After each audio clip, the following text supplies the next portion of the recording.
Good evening, ladies and gentlemen. I'm your technical critic, and it's time for my review of Life Itself.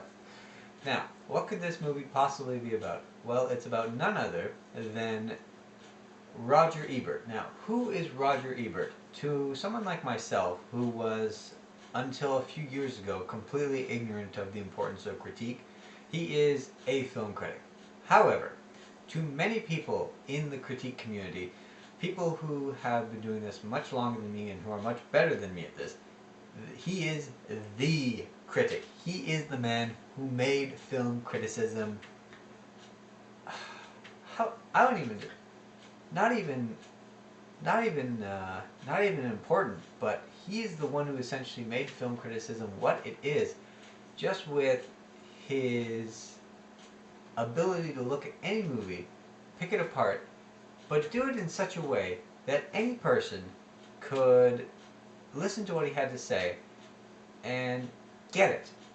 Find out what the movie was about and decide for themselves whether or not this movie was good. Really and truly, he was the pioneer of that. He was the man who decided, you know what, people should be able to go to a movie and decide for themselves whether or not it's good. Not based on what some critic thinks, based on lofty ideals of the auteur and film critique and all the different things that go on here. No, a person should be able to go, see a movie, get what it's about, and then decide for himself.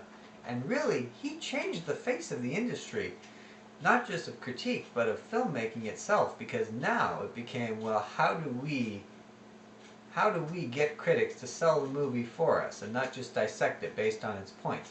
And really and truly, he is, to everyone, just the critic. He is the critic that essentially no one could ever top. And the fact that he died in 2012, his life spanned almost half of the life of cinema. Remember, that Running Horse was only in 1896. This is 2014. It's only been 118 years.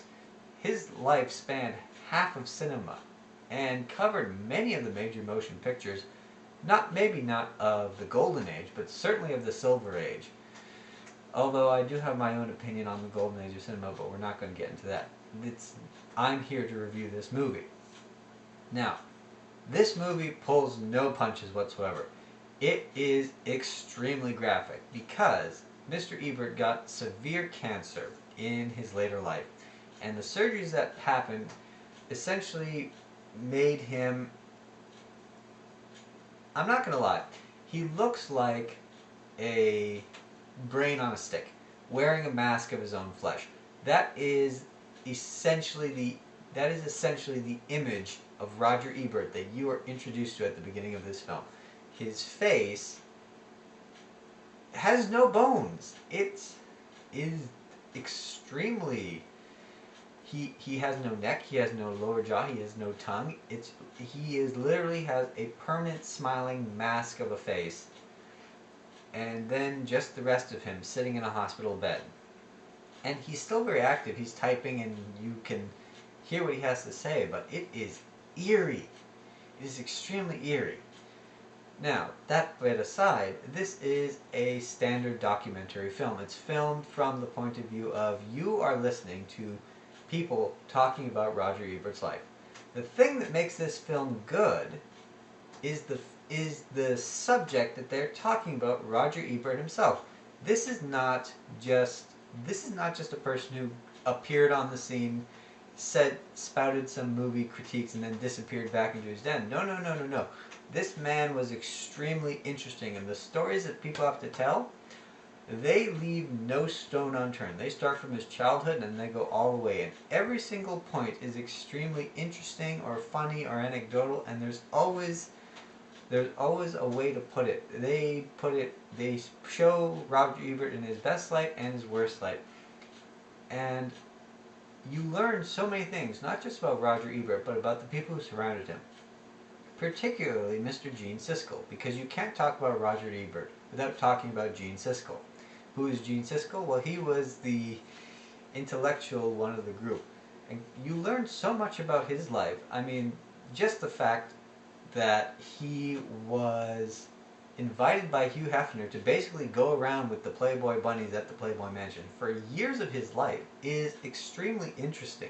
And that's something that came out in this particular documentary. I can only imagine what would happen if they did a documentary on Gene Siskel and what would come out about Roger Ebert, what little anecdotes they may or may not have covered. And essentially what you do is, as they review his life, and it really is a review of everything that he's ever done, including writing and just all of his critiques, the people he interviewed, the people he made famous, the events that he made famous.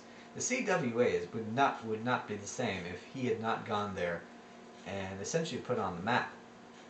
And just everything that they say. The critics are afraid to review this movie simply because they all worship him. I had no idea who Gene Siskel was, and I am barely a critic myself. So really, it makes me the perfect person to review this movie. And I have to say, if you're wondering who Gene Siskel is, or not Gene Siskel, if you're wondering who Roger Ebert is after this film, I don't know what to say to you, because this film, literally, I had no idea who Roger Ebert was going into this, and coming out of it, he is, in my opinion, one of the greater voices for critique and what critique is supposed to do. And I have to say, it's good. You should watch this film. It is very good. Download it from Netflix. Make sure you see this. I think it would be extremely beneficial if you're a lover of movies, if you're a movie geek like myself, or if you're just somebody who cares enough about what they're looking at to spend money. Just watch this. It's better than anything that's out there at the moment. I guarantee you. There's nothing out there that is as good as this documentary at the current time. Fuck Transformers. It is what it is. The thing about their reviews was they were so in-depth and they were so controversial with each other. Gene Siskel and Roger Ebert would literally sit there for hours and hours yelling at each other over the movies. These guys were passionate, and it came through in their work and in this film. It's not just about him. It's not just about his past. It's about him at that present time. And you can see, even though he's in such a terrible way, his mind is still there, and it's still sharp, and it's still working. It was only in the very end, and you don't see him in the very end, but you hear from him in the very end about how much pain he's in, and then when he finally does die, it's such a poignant scene. It really and truly, the saying is true. You cannot, the truth is far stranger than fiction. You cannot make this stuff up if you tried. And I seriously recommend that you go and see this movie. You'll laugh, you'll be extremely entertained, you'll learn quite a few things. No one ever died learning, well, lots of people died learning things, but nobody ever died learning something that was good. Well, maybe a lot of people died learning good. How do I phrase this in a way that makes me correct?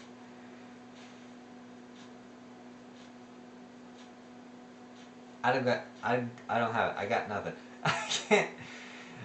It will not hurt you to watch this movie and learn a few things. Or it might. I don't know if you're an idol of one of these guys and something that they say will set you. I don't know. But I suggest you watch this movie. Even as a young kid, even though I didn't know who Roger Ebert was, I was still affected by him, you're gonna get a tiny critic story. Basically, I don't remember exactly what the movie. I think it might have been The Lion King. But when The Lion King came out, and they're advertising for it, I remember, or at least my mother remembers, me coming up to her and going, 2 thumbs way up.